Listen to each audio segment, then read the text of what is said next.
भगवान राम और हनुमान ब्राह्मण का भेष बनाकर चिन्नपट्टन पहुंचे। क्लिंगा अपनी सखियों के साथ सो रही थी, परंतु गोरखनाथ वहां आसन पर ध्यान में लीन थे। ब्राह्मण वेशधारी राम ने उनके पास पहुंचकर नमस्कार किया।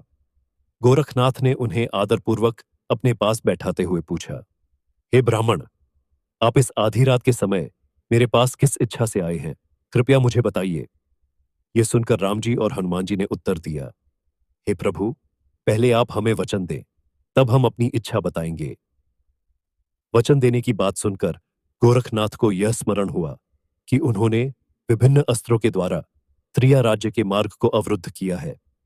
इसके बावजूद ये लोग यहां आ पहुंचे और मुझसे वचन लेने की बात कर रहे हैं।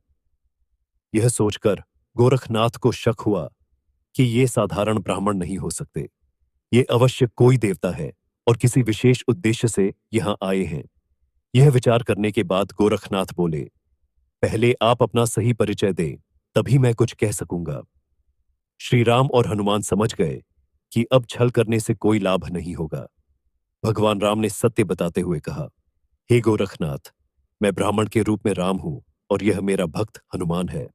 यह सुनते ही गोरखनाथ ने दोनों के चरण स्पर्श किए और फिर कहा, अब बताइए, मेरे लिए क्या आज्ञा है? हनुमान जी ने कहा, हे गोरखनाथ, मछेंद्रनाथ, यहां मेरी आज्ञा से आए हैं। आप उन्हें यहां रहने दें और वापस चले जाएं। ये सुनकर गोरखनाथ ने उत्तर दिया, हे हनुमान जी, मैं अपने गुरु को यहां अब नहीं रहने दूंगा। उन्हें इस नरक से मुक्त करके ले जाऊंगा। उनके यहां रहने से संसार में नाथ पंथ की निंदा हो रही है।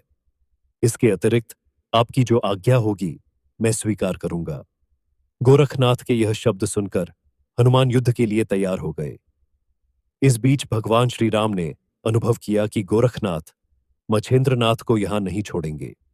इसलिए राम जी ने हनुमान जी को गोरखनाथ के साथ युद्ध करने से रोकते हुए कहा, हे हनुमान, तुमने मछेंद्रनाथ को आजीवन त्रिया राज्य में रहने को कहा था। हनुमान जी ने उत्तर दिया, ऐसी बात तो नहीं थी। रामचंद्र जी बोले, अब तुम्हें युद्ध करने की आवश्यकता नहीं है। तुम्हारी आज्ञा से वे यहां बहुत समय तक रहे। अब यदि गोरखनाथ उन्हें अपने साथ ले जाने आए हैं तो उन्हें जाने दो। तुम्हें शांत रहना चाहिए। अब तुम इतना करो कि मैना किन्नी को गोरखनाथ के आने की सूचना दे दो। राम जी का निर्णय सुनकर हनुमान जी शांत हो गए। इसके बाद श्री राम अंतर्ध्यान हो गए और हनुमान जी मैना किन्नी के पास चले गए। इसे आगे की कथा अगले भाग में बताऊंगा। कृपया चैनल को सब्सक्राइब करें और वीडियो को लाइक करें।